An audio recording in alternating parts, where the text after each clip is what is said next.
हाँ नमस्ते सर। हाँ नमस्कार। सर हम सीटेट अधिगम से बोल रहे हैं सर। सर कुछ अभ्यर्थियों का सवाल था जो आपसे पूछना था सर। अगर आपके पास टाइम हो तो लेना चाहेंगे हम सर, प्लीज। ठीक है, पूछ लिया जाए। सर पहला सवाल मेरा ये है कि sir national federation of the blind case जो है उसकी सुनवाई कब तक होने की संभावना है? क्योंकि माना जा रहा है इसी केस की वजह से सभी शिक्षक अभ्यर्थी के ऊपर तलवार लटक रहा है।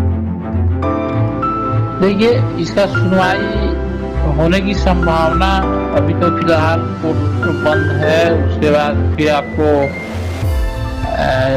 गर्मी की छुट्टी होनी है जी। तो अभी तो हमें अगर होना होगा तो 15 के बाद, जब अगर लॉकडाउन नहीं पड़ता है जी जी तो उस गैपिंग में हो जाएगा 15 से 23 के बीच में जी। और नहीं तो फिर नेक्स्ट मंथ। नेक्स्ट सवाल मेरा था सर कि सर कुछ अभ्यर्थियों का आरोप है कि ब्लाइंड फेडरेशन जानबूझकर केस को लंबा कर रहा है और भर्ती को रद्द कराना चाहता है। कितना सत्य है सर इस बात में, कृपया बताएं सर। देखिए, इस बात में कोई सत्यता नहीं है 1% जी। 100% ये बातें अनर्गल और बेबुनियाद है। जी इसमें क्या है, उन्हीं अभ्यर्थियों का इस तरह का आरोप होगा जी जो खुद अपने चंदा चोरी गिरोह से किसी न किसी गिरोह से बिलोंग करते होंगे, किसी न किसी चंदा चोरी वाला गिरोह में शामिल होंगे और उनका खुद का लक्ष्य है कि किसी भी तरह भर्ती को रुकवाकर या रोककर चंदा कमाया जाए। क्योंकि national federation of the blind को क्या मतलब है, भर्ती अगर जल्दी से होता है तो उनके जो सदस्यगण है, जो भी दृष्टिबाधित जन है, दिव्यांग जन है, उनका भी तो उसमें होना है, जो ऑलरेडी कहीं ना कहीं जहाँ 2-4 जगह किसी जगह फॉर्म ले लिया गया है उसमें कुछ ना कुछ तो विचार होना ही है जी। तो इसलिए ऐसा कुछ अभी तक का अपडेट नहीं है जी सर। नेक्स्ट प्रश्न में आपके साथ सर बिहार सरकार के शिक्षा मंत्री विधानसभा में ब्लाइंड फेडरेशन सभी मांगों को पूरा करने की बात कर चुके हैं, फिर गतिरोध कहाँ है?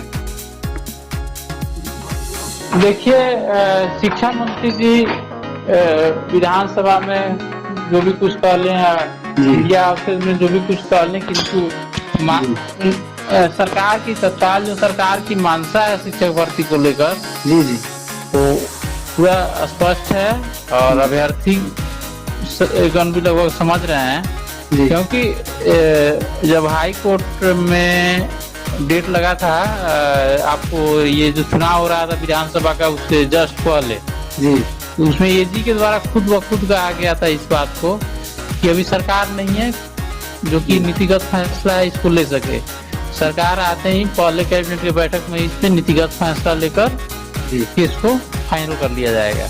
किंतु आज तक सरकार का कैबिनेट का पहला बैठक हो ही रहा है, जबकि आप सभी लोग जानते हैं कि कितना कैबिनेट का बैठक हो गया जी नया सरकार के द्वारा।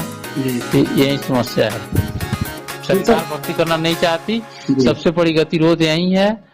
और आरक्षण देना चाहती है किंतु भर्ती करना नहीं चाहती है, इसीलिए हमें लगता है कि सरकार इस तरह अभी टाल मटोल कर रही है। जिस दिन उसको इच्छा हो जाएगा कि अब भर्ती कर लेना है उस दिन 1 सप्ताह के अंदर में इसको फाइनल सुनवाई पर लगवा लेगी जी सर। सर नेक्स्ट सवाल था सर, कुछ शिक्षक अभ्यर्थियों द्वारा यह दावा किया जा रहा है कि सभी 38 जिला का रोस्टर का विश्लेषण हम लोगों ने किया है, जिसमें यह पाया गया कि दिव्यांग अभ्यर्थियों को 4% से अधिक सीट मिल चुका है और उसके बाद भी साजिश के तहत केस करके ब्लाइंड फेडरेशन द्वारा शिक्षक नियोजन को बाधित कराया गया है। इस संबंध में आपका विचार क्या है? देखिए, ये अभ्यर्थियों की सूचना हमको भी कहीं ना कहीं से मिला था, कुछ सोशल मीडिया के माध्यम से ही। तो ये जो अभी हम बात कर रहे थे कि चंदा चोर गिरोह जी, इससे कहीं ना कहीं कुछ लोग ताल्लुक रखते हैं और वैसे लोग जिनको की न्यायिक प्रक्रिया का या एक तरीके से वो शिक्षक बनने के योग्य नहीं है, सीधा तौर पे कहा जा सकता है। क्योंकि वैसा शिक्षक किस काम का जिसको भारत के न्यायिक प्रक्रिया के बारे में, भारतीय संविधान के बारे में कुछ पता ना होगा और वो कहे हम शिक्षक बनने जा रहे हैं, ऑलरेडी जिस बिंदु पे हाई कोर्ट मना कर चुका है कि नहीं ये गलत है, इसको दूसरे तरीका से पेश करना होगा जिससे कि इनकी भी नियुक्ति संभव हो सके, और उस बिंदु को लेकर कुछ लोग कहते हैं कि हमने विश्लेषण किया है, उससे ज्यादा सीट इनको मिल चुका है। अभी उनको ये पता नहीं है कि PIL जो शिक्षक भर्ती के अभ्यर्थियों के नेता हैं जी, उसमें एक राजेंद्र जी हैं जी, वो अपने पूरे लगभग लगता है आधा से ज्यादा उम्र तो उनका निकल गया है। अब वो शिक्षक अभ्यर्थी अपने आप को बताते हुए उनका स्थिति यह है कि उनको PIL और रीट पिटीशन में अंतर नहीं समझ में आता है। वो दृष्टिबाधित अभ्यर्थियों को धमकाते हैं कि मनहानि का मुकदमा करेंगे। अगर उनको हैसियत है तो मनहानि क्या, उनको नोटिस जारी करवा कर दिखाएं, उसके बाद उनका क्या हैसियत हुआ, उनके पूरे कोर कमेटी को अगर national federation of the blind नियुक्ति पत्र नहीं दिलवा दिया पटना हाई कोर्ट से, फिर ब्लाइंड फेडरेशन नहीं। तो उस तरह यही सब लोग हैं जो कि कहते हैं कि हमने विश्लेषण कर लिया, और विश्लेषण करने की उनको कोई यानी शून्य स्तर का भी ज्ञान नहीं है। विश्लेषण क्या होता है ये भी उनको नहीं पता है। अगर वो विश्लेषण कर लिए तो फिर उनको जो उसका फॉल्ट था वो क्यों नहीं पकड़ में आया। उसमें इतना बड़ा खामियां है, इतना बड़ा खामियां है जो भी आरक्षित वर्ग है, क्योंकि अनारक्षित वर्ग जो समान कैटेगरी का होता है उसमें तो सभी ST SC वगैरह जो मेरिट में आता है वो चला जाता है, पहले से ही रूल है। बाकी जो भी आरक्षित वर्ग है यानी महिलाओं का जो अलग से आरक्षण है, ST SC OBC जो भी आरक्षण है वो सभी आरक्षण प्रभावित हो रहा है। केवल हमारे आरक्षण की वजह से, हमारे आरक्षण को सरकार खत्म करते हुए सभी जातिगत और जेंडर बेस आरक्षण में सम्मिलित कर रही है, जिसकी वजह से सभी आरक्षित वर्ग के सीट कहीं ना कहीं काट के अगर हम मेरिट में आते हैं तो वहां पे हमको मिलेगा। इसलिए हमें अलग से जो 4% का 37 आरक्षण है वो चाहिए। हमें किसी भी विशेष आरक्षित वर्ग को अधिकार नहीं लेना है, उनको अधिकार से वंचित नहीं करना है। हमारा जो अधिकार है उतना ही काफी है।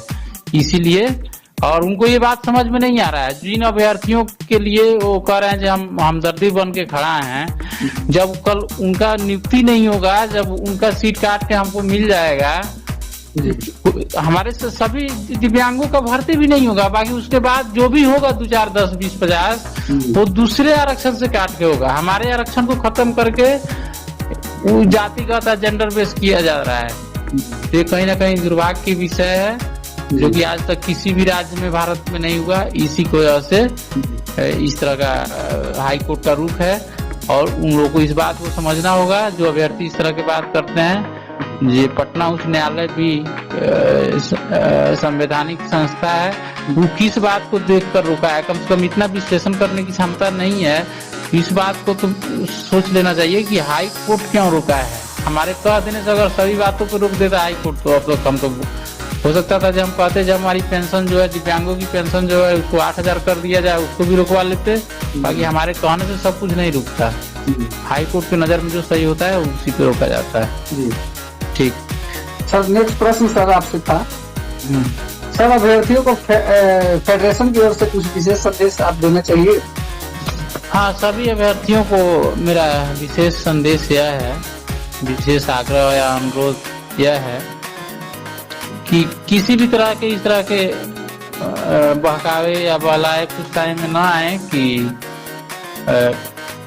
नया कुछ करने से या ब्लाइंड फेडरेशन के संपर्क में केस का निष्पादन बहुत जल्द हो जाएगा। किसी भी तरह की चंदा चोरी का जो गिरोह है उसके बहकावे में न आए।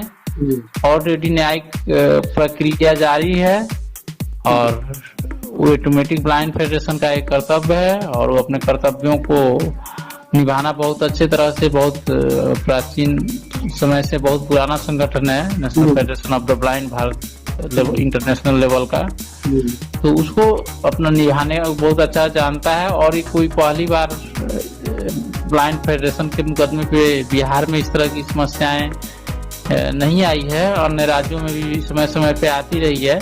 इसको बहुत जल्दी सॉर्ट आउट हो जाएगा और उनके नियुक्ति प्रक्रियाएं आगे बढ़ेगी। कोई इस तरह का अफवाह में न आए कि ब्लाइंड फेडरेशन समान अभ्यर्थियों के अगेंस्ट में कुछ चाहता है। हम ब्लाइंड फेडरेशन कुछ किसी भी अभ्यर्थी को नुकसान पहुंचाना नहीं चाहता, किंतु दिव्यांगों को अधिकार दिलाना जरूर चाहता है।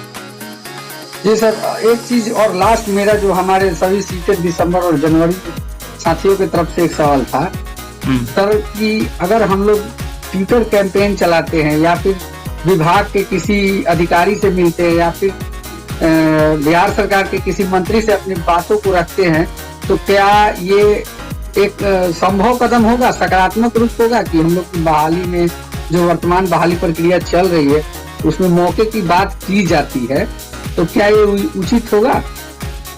ये ठीक है, वो तो अभ्यर्थियों की मर्जी है ना, इसमें हम थोड़े बता पाएंगे, ये तो अभ्यर्थी जाने।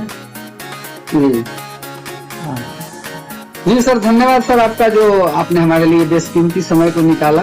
Thank you sir. धन्यवाद आपको भी।